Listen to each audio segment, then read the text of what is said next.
Hi everyone, I'm Hayley, the henna goddess from North Yorkshire. I wanted to show you what's in my henna kit, in my henna bag. So this is a henna cone.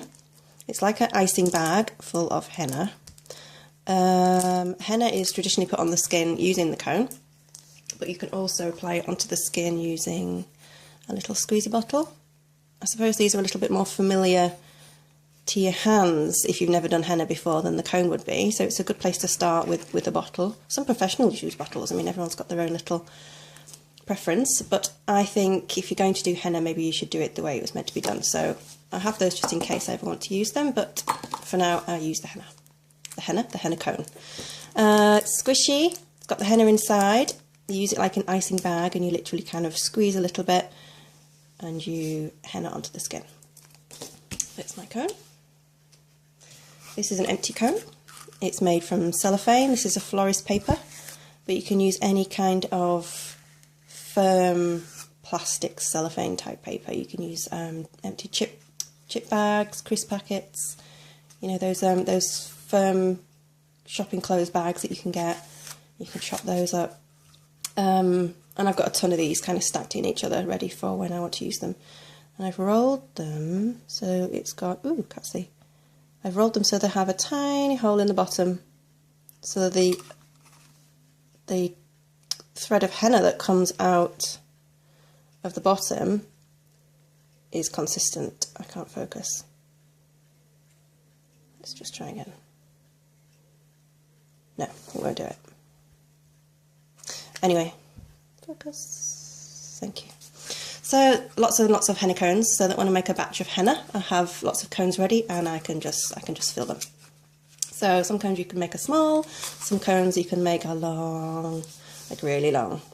I like the feel of the long ones. They feel nice to hold, but I can't get through a whole tube without the henna going off because I'm kind of slow. So I like the small ones and kind of fill it to here, and then I use like a nice sensible amount of henna on the designs that I'm doing, and I don't feel like I have much wastage. So that's I'd rather kind of use two of these little ones than use a big one and waste it. So I have a bunch of those. There we go. I've got these little jiffy bottles I showed you. This one is actually a glitter poof bottle from my face painting bag, and this is a proper henna bottle. Both much of a muchness. It's got a pin in the end just to keep it open. And you can buy different size nozzles on the end here, depending on how thick you would like the line to be. So I have those. One day I might use them again, I don't know.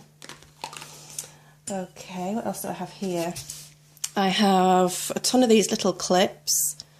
These are handy for everything. Oh my gosh, they're so handy.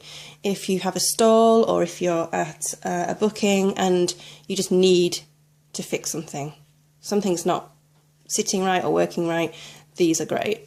Also, when you have your henna bag, cone, when it gets kind of empty, sometimes you can roll the top down just to kind of keep everything, you know, like you do with your toothpaste, you can roll it down.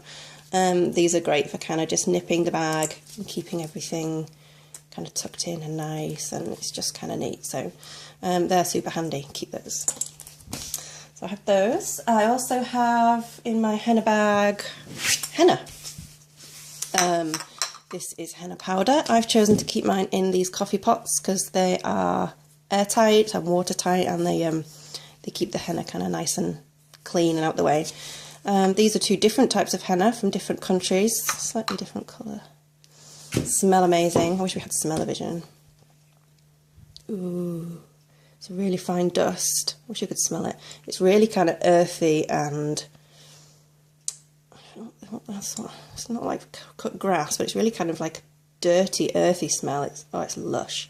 So the ones that I get are kind of like a premium brand. The cheaper ones kind of have twigs in and all that stuff. So these are already sifted. I like to sift them again just because I'm a bit OCD, but you don't have to do that. And there's tons of good reputable suppliers online. So do have a look. It's pretty reasonably priced. I won't show you the name. It's pretty reasonably priced. So it's as a hobby, it's an affordable hobby. As a business, it's just fabulous. Anyway, I won't go into that, I'm just showing you my bag, and I will show you the name of this one. This is Yemen, so this one is from Yemen, obviously. Different powders from different areas of the world give different colours. It's pretty cool. So the one I used here, that's kind of like a mock-up kind of browny red. And that's just a fresh one, so that will get darker. That's cool. This one obviously is faded, but this was a really, really dark chocolatey brown when it was new. And that was obviously a henna from a different part of the world. So experiment. Look online, there's people kind of review them and things, so have a look at that. But this is what I have. I have 2 very small kind of test pots. Some people buy them in kilogram lots, which, you know, I'm not comfortable doing yet because I don't know which one is my favourite. So I kind of buy them here, there and everywhere at 100 grams here and 100 grams there, and I mix them together and I do kind of whatever. So I find these pots really handy. Mix it with lemon juice. I find that the acidity of the lemon juice mixes with the henna and it kind of brews like a beer, and it makes a really cool colour if you have the lemon juice. Some people use tea, coffee, yeah, everyone has their own little way, but I kind of like this, so I always have some lemon juice hanging around. I have, ta-da, pure coconut oil. This is fabulous whether you do henna or not. If you're not familiar with it, it's solid inside. Use it for cooking, you can use it for your hair as a hair mask. It's just delicious, look at that. Ooh. It's hard inside. It's like Vaseline. And when you put it on your skin, the heat from your skin actually just, like I'm not even trying, it just melts it. Can you see it's going all like, and that on top of a fresh henna stain, out of focus, that on top of a fresh henna stain, hang on, let's focus, there we go. That will keep it so nice and moisturised, and it's like a dry oil, you don't feel greasy, it's kind of dry, but that will keep your henna stain in good condition and keep it for longer. So I always have some coconut oil handy. If I'm not cooking with it, I'm rubbing it on my skin, so hurrah. So I will always have some of that hanging around. You can decant it into little pots as well and take it around with you, and when I've got little bits of eczema on my hands, and I find this coconut oil is just fabulous. Oil. Okay. What else do I have? I have a bunch of essential oils. Kind of low on these at the moment, but I've got a lemongrass one in there. I keep it in here again just to keep the scents are so strong. I keep them in there just to keep the smell out, keep the smell in. So I have a lemongrass one in there because it smells good. I've got a peppercorn one in there because it smells good. This is a lavender. I've got cajuput. I've got a whole bunch of other ones. Tea tree. Some are quite expensive, some are quite inexpensive. Some give great colours, some are a bit poor. Have a look online, do some research, just try some out. They all smell great. I think personally lavender and cajuput give the best colour, but I'm in kind of like a cold climate in England, so maybe if it's somewhere warmer it might be different. I don't know. This is what I have. What else do I have in here? I also have, ooh, nice. I have some tights, unused tights, and when I'm making my henna paste, I feel that I need to sift it so that it's super, super fine. There's no bits of sand or twig or anything in there.